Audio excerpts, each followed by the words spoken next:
Thokoza sawubona, dumela ngwaneso. Dr. Hoti from 131 Masha Street, Johannesburg CBD.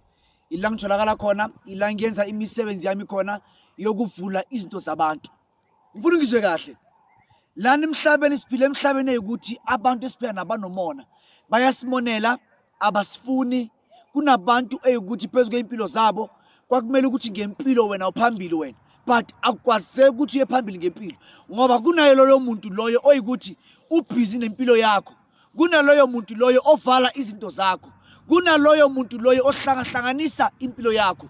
Ngifuna ngizwe kahle, kunabantu ukuthi namhlanje uyagula, but njengoba ugula kuthiwa wena uphethe ushukela, abanye kuthiwa baphethe HIV and AIDS, abanye ba diabetic, abanye abantu banama ulcers, abanye abantu ba-amputhe inyawo.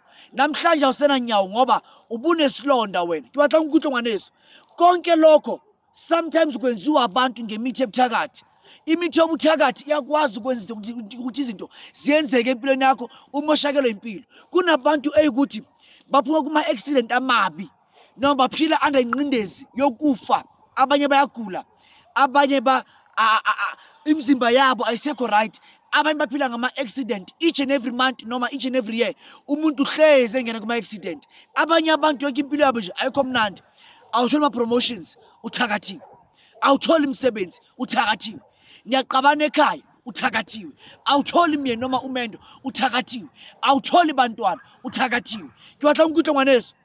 Nge-27 July 2024 ngizabe ngiphethe umthandazo omkhulu endaweni yase Orange Farm.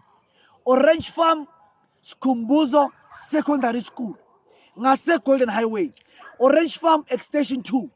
Ngibiza bonke abantu abathi mina ngifuna usizo, mina ngifuna impilo yami iyaphambili, mina ngifuna ukubona impilo yami iyaphambili, mina ngifuna ukuba umuntu ozoshintsha ikhaya lakithi. Ngibatla ngikuhle ngwaneso.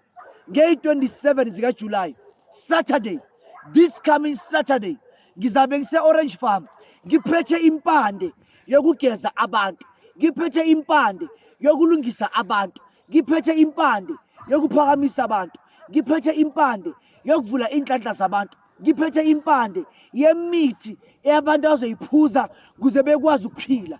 On that day ngizabe ngiphethe inkonzo enkulu yokuvula izinto zabantu.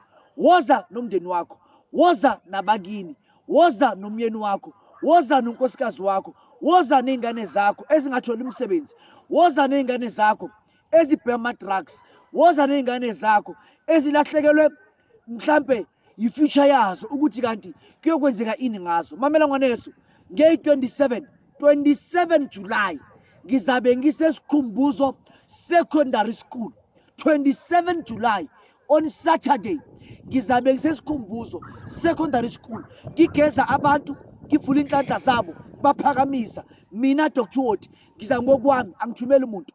Wena ofuna i-1-on-1 esikhumbuzo izabe ikhona. Uzabe ukhanyisela ithongo, ngikhulume nawe, nguprofitele, ngivule konke. Wena othi mkhulu konke kwami kumnyama, ngwaneso woza e-Orange Farm. Athi amanamba 061 513 9774, 061 513 9774. E-Orange Farm Sikhumbuzo Secondary School sizabe siphethe umkhosi wokuvula izinto zabantu. Ungaphuthelwa, siyabonga.